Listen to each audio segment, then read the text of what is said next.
വാർത്തകൾ തുടരുന്നു. കൊച്ചിയിൽ യുവതിയുടെ കഴുത്തറുത്തു. ഗുരുതരാവസ്ഥയിലുള്ള യുവതി തൊടുപുഴ സ്വദേശിനി സൂര്യ ചികിത്സയിലാണ്. രവിപുരത്തെ ട്രാവൽസിലാണ് സംഭവം.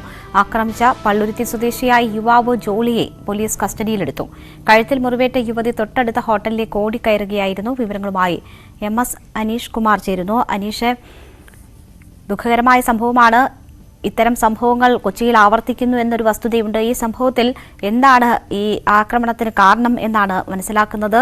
യുവതിയുടെ ആരോഗ്യനില സംബന്ധിച്ച് ലഭ്യമാകുന്ന വിവരം എന്താണ്?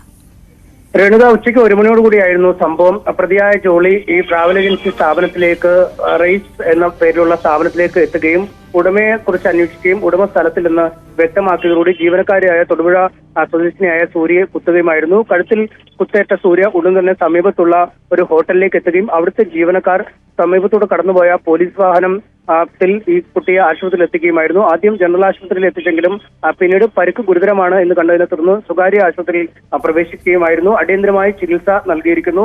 കുട്ടിയുടെ ആരോഗ്യനില ഇപ്പോൾ തൃപ്തികരമാണ്. അപകടനില തരണം ചെയ്തു എന്നാണ് പോലീസ് അറിയിച്ചിരിക്കുന്നത്. ഈ കൃത്യത്തിന് ശേഷം ഈ കുത്തിയ പ്രതി ജോളി ഈ സ്ഥാപനത്തിൽ തന്നെ നിലയുറപ്പിക്കുകയായിരുന്നു. സ്ഥാപന ഉടമ വരട്ടെ എന്ന ഒരു നിലപാടിലായിരുന്നു അയാൾ എന്ന് പറയുന്നു. ഒപ്പം സമീപത്തെ ഹോട്ടൽ ഉടമയോട് തന്നെ ഇക്കാര്യം പറയുകയും ചെയ്തു. കഴിഞ്ഞ കോവിഡ് കാലത്തിന് മുമ്പ് വിസ ആവശ്യത്തിനായി 5 ലക്ഷം രൂപ ഈ സ്ഥാപന ഉടമയ്ക്ക് നൽകിയിരുന്നു. എന്നാൽ കോവിഡിന്റെ പേരിൽ യാത്രാ നിരോധനമുണ്ട് എന്നൊക്കെ ചൂണ്ടിക്കാട്ടി വിസ നൽകാതിരിക്കുകയായിരുന്നു. പിന്നീട് യാത്ര പുനരാരംഭിച്ചിട്ടും വിസ നൽകുന്നതിനോ അല്ലെങ്കിൽ വിസ നൽകാതിരിക്കുന്ന സാഹചര്യത്തിൽ പണം മടക്കി നൽകുന്നതിനോ ഇയാൾ തയ്യാറായില്ല. പലവട്ടം ഓഫീസിലെത്തി ഇക്കാര്യം ആവശ്യപ്പെട്ടിരുന്നു. ഒടുവിൽ ഈ പണം ലഭിക്കുന്നതിന് വേണ്ടി ആണ് ഇയാളെ വകവരുത്താൻ വേണ്ടി തന്നെയാണ് താൻ കടയിലെ ഈ സ്ഥാപനത്തിലേക്ക് വന്നത്. ആദ്യം വടിവാളുമായി എത്തണമെന്നും വിചാരിച്ചെങ്കിലും വടിവാള് ലഭിക്കാത്ത സാഹചര്യത്തിൽ കത്തിയായി എത്തുകയായിരുന്നു എന്നാണ് പറയുന്നത്.